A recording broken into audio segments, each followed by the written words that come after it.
This revolution was televised, and perhaps that is why the polls and the media had it so wrong. Next promised you transparency, and it is so very clear indeed how wrong we were.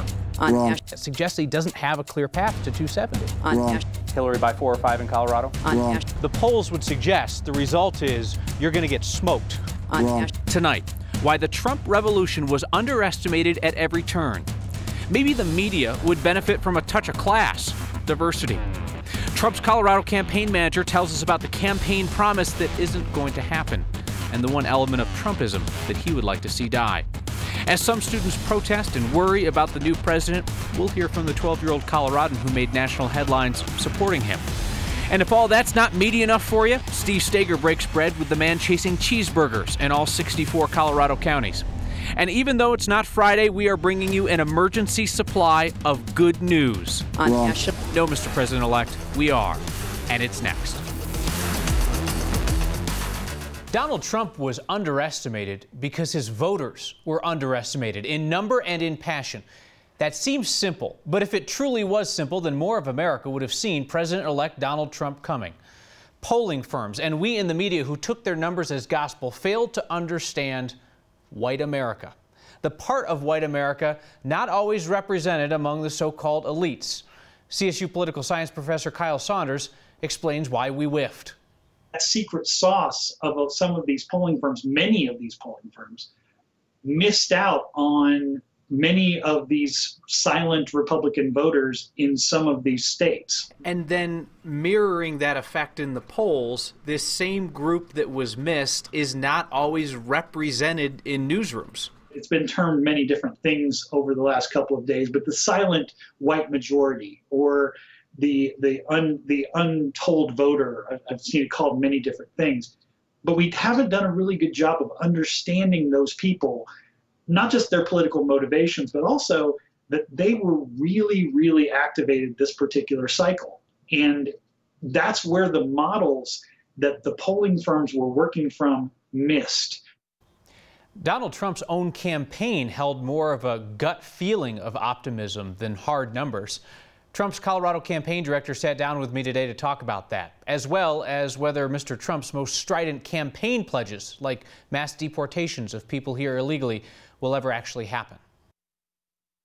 I think what everybody who got the polling wrong in Colorado and really around the country was that this was a movement, this was not a campaign, this was something that we haven't seen in a very long time in this country. And the people that showed up to vote for Donald Trump around the country didn't show up on the voter rolls. It wasn't just media polling that didn't see this coming. Right. The RNC's polling, right. Republicans did not see this coming. Everybody got this wrong, Kyle. I wouldn't expect you guys to get it right. This was a complete surprise. Are you proud of the way he won? I am proud of the way that he led the movement in this country. And yes, I'm proud of the way that he brought average American people back to running their country. Yes, I'm proud of the way he ran this campaign. What is the single largest strain within the movement that you do not think is productive? The feeling that if you're an immigrant in this country, that you're maybe not welcome in this country. I think that is overplayed and really not who Donald Trump is. And that's an element of this campaign that I don't think is helpful. It certainly animated a lot of people who voted for him. Absolutely it did. But it also turned off a lot of people that could have voted for him. So I remember the first time that we sat down to talk, we talked about the idea of how in the world would a Trump administration deport out of Colorado a population almost the size of Fort Collins. Yeah, I remember that question, Kyle. It was a good question. It was. I hear you saying you don't think it's ever going to come to that day, that day is never going to happen. I don't think it will ever come to that day, because I think what Donald Trump has done is opened a dialogue with the immigrant population here in this country, and there will be a plan for people to become productive citizens of this country. After talking politics for what seems like 24 hours straight, our political experts on the left and right, Ian Silveri and Kelly Maher, answer a simple question. What do they realize now that escaped them last night? Well, I, like many progressives, pollsters, and pundits, realize today that a Trump victory is not only possible, but it's the thing that happened. Donald Trump is the president-elect of the United States of America. And the polls got it wrong, the statistical analysts got it wrong, the modeling data got it wrong, and it seems to be what the American people wanted in part. The popular vote seems to have been gotten by Hillary Clinton. The Electoral College was captured by Donald Trump. That's the way elections work in this country. So we'll see what happens over the next 4 years of the presidency of Donald J. Trump. I think the thing that I realized today that I didn't realize yesterday was just how angry voters were about the status quo. Because, you know, I don't think anybody really anticipated that Donald Trump was going to end up with the percentages that he did. I think, quite frankly, in many ways it could be great. And he signifies change and something different. He kind of signifies to people blowing up the entire system. And that's what they were looking for this time. So I think it's time for us to see what's next. Time for some new pot jokes, America. It's not just Colorado anymore, plus Washington State. California, Nevada, and Massachusetts all voted last night to legalize recreational cannabis. And our Ryan Harrer found marijuana businesses thinking, cha-ching. Think about this for a minute. The largest economies in the world in order are the U.S., China, Japan, Germany, the U.K., and California. The Golden State is the 6th largest economy in the world, a single state. Its economic output in 2015, $2.46 trillion. It's obviously a big opportunity for us. Which is why cannabis companies like Mary's Medicinals, based in Denver, are hoping to ride the high of last night's results into bigger markets.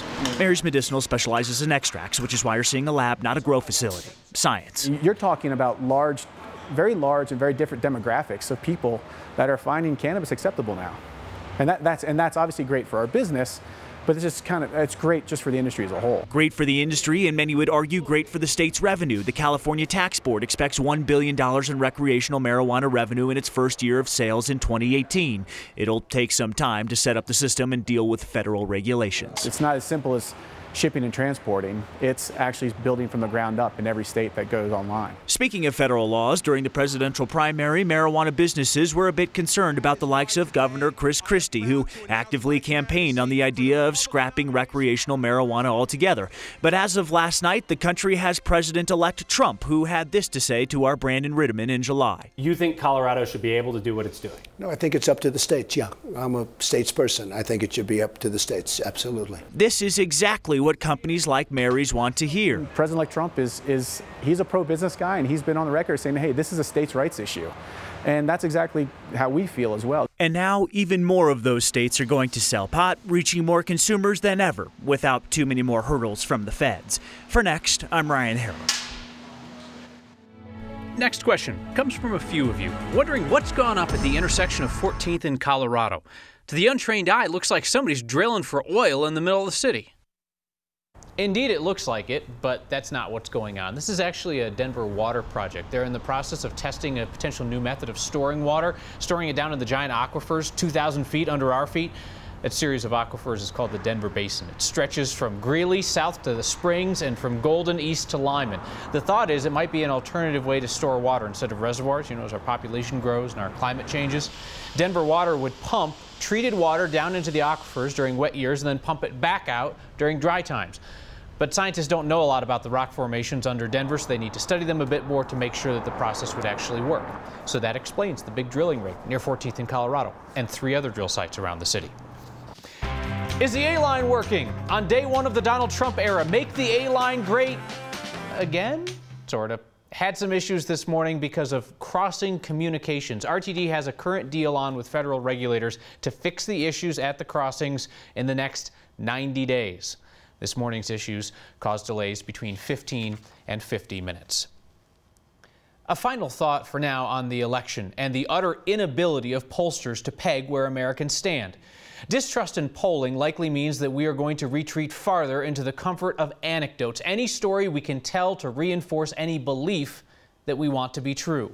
And that will only reinforce the tribalism that has split America into red team, red neighborhood, blue neighborhood. Anecdotes aren't evil, but if all you're exposed to are the selected stories of self-selected political pockets of like-minded people, then you are more apt to feel misled about what is really happening all around us in America. like we felt last night. I stayed out of school today because our candidate won, and I celebrated.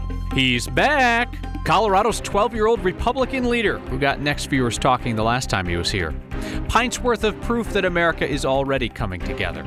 And we'll use that to wash down Steve Steger's story on a man eating his way across Colorado, one cheeseburger at a time.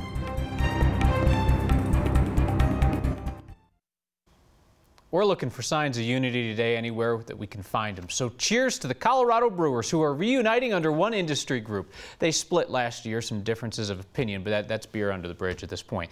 So they are making Colorado craft beer great again, or better together if you prefer. Either way, they're reuniting as the Colorado Brewers Guild.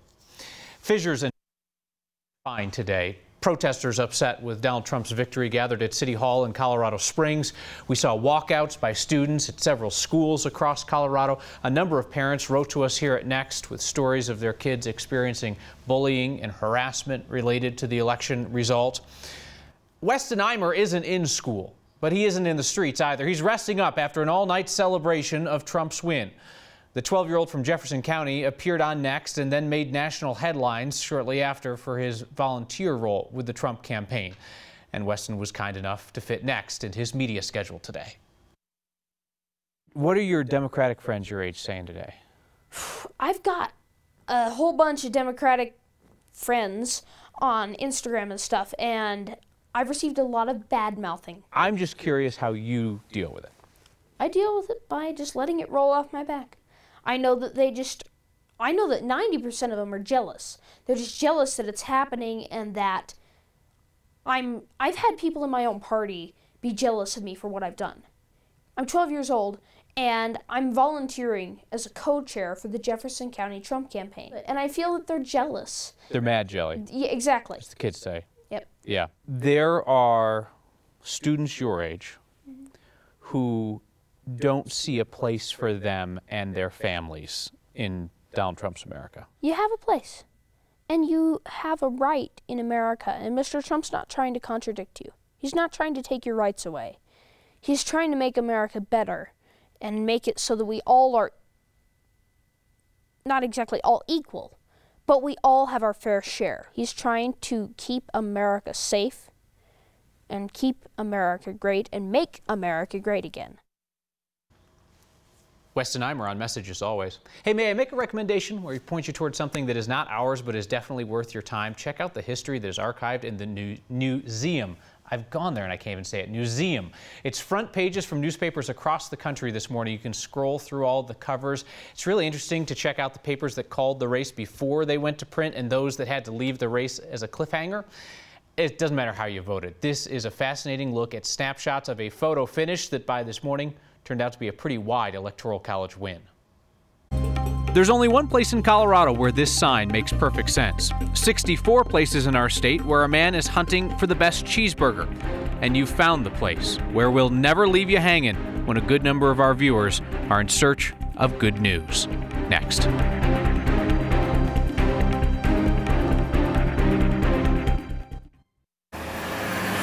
It's a sign. And listen, you're not going to fly by this, but you do need to look closely as you pass. And it reads, pedestrian crossing. Not pedestrian. Nope, that is so Netherland right there. Don Rydell took this picture, says he drives around on his motorcycle, photographing interesting things. He's guessing that most people pass that sign and don't really notice that it is personalized for the town of Netherland. It's actually right there next to the visitor center. I can tell you I've passed that 10 times and I've never noticed that before. If you spot something that most people don't see, email next@9news.com or get our attention with the hashtag HeyNext.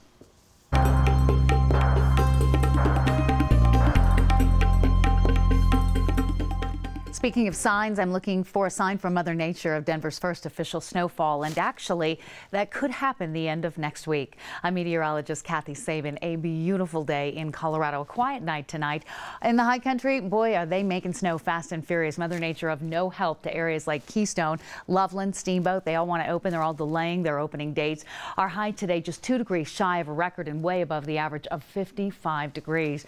The jet stream currently north of the area thanks to a building a blocking ridge of high pressure means all the moisture coming in from the west will miss Colorado, avoid Colorado. Tomorrow, a weak dry front rolls through, knock temperatures down 5 to 10 degrees, but it is a dry day. All the moisture in southern Texas, where they've had 3 to 4 inches of rain. Tonight, no rain or snow in Denver's forecast. Clear, cool, 39 degrees. Tomorrow, sunshine, breezy, not as warm as today, but temperatures still above average in the mid-60s. A second dry front coming through Friday, even cooler, close to 60. Temperatures rebounding for the weekend, back to the 70s on Monday and Tuesday, and it's Thursday and Friday of next week that we actually have a chance that we might see, well, some more interesting clouds than these and maybe some snow. Kathy, thanks. Man in Colorado is on a mission to eat cheeseburgers in every county seat. Steve Staker likes cheeseburgers, and they chatted about their mutual adoration today. Where on earth did you get this idea? I don't know. I tell you what, I was looking for a cheeseburger. I was new to Denver. I found a granite marker on Spear Boulevard that said Denver was the origin of the cheeseburger, 1935. And I just have always loved cheeseburgers. I go to some small town, middle of nowhere. I ask people where to find a cheeseburger. I go in there, and I'm just blown away. Let's look at the menu, because we're here in Castle Rock, county seat of Douglas County. Correct. You have not had a burger here yet. No, I've had peanut butter and jelly bacon cheeseburger up at Georgetown. Blew me away. I think in Fort Collins, and it was wonderful. The donut, fried egg, bacon, cheeseburger, all in a big gob, and it was good. It wasn't quite cardiac good, but you know, it was good. Speaking of that, let's talk about that. How do you keep healthy through the course of all this? I don't keep healthy. I'm in horrible shape, and I'll tell you, one of the things about one of the reasons I started doing this was really to limit myself to just one burger a week. I'm trying to invent something. It's basically 6 days of being a vegetarian and 1 day of eating whatever you want, meat. Really? Yeah. Have you been successful? No. Nice. I did. Sweet. Oh, yes. Oh my God. Oh. How are you going to eat this? I don't know. You just got to get down in it. I'm going to eat these cheeseburgers, so at least I have something on my headstone. Ate a cheeseburger in every county in Colorado. You know, I'll have something.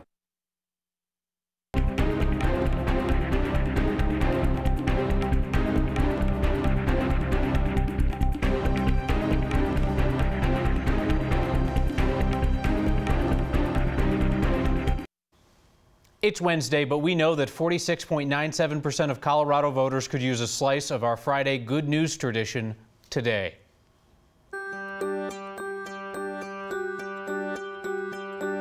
Well, it's always a new day, you know, and as long as you have that attitude, you know, I feel like our best days are always ahead of us, so just keep that attitude and everything will be fine.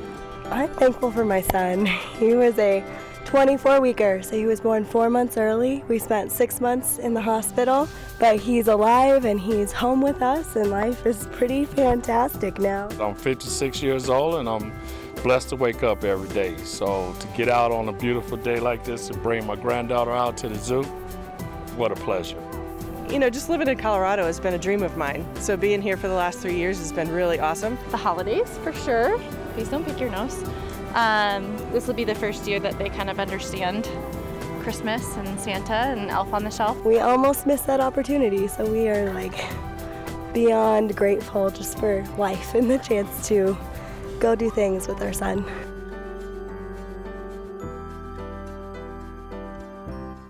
There's your good news. Your feedback now. Kim Mavrakos, if anecdotes aren't reliable and polls aren't reliable, what do you suggest? Refined polling next time around and more respect for conservatives and their viewpoints by the media. See you next time.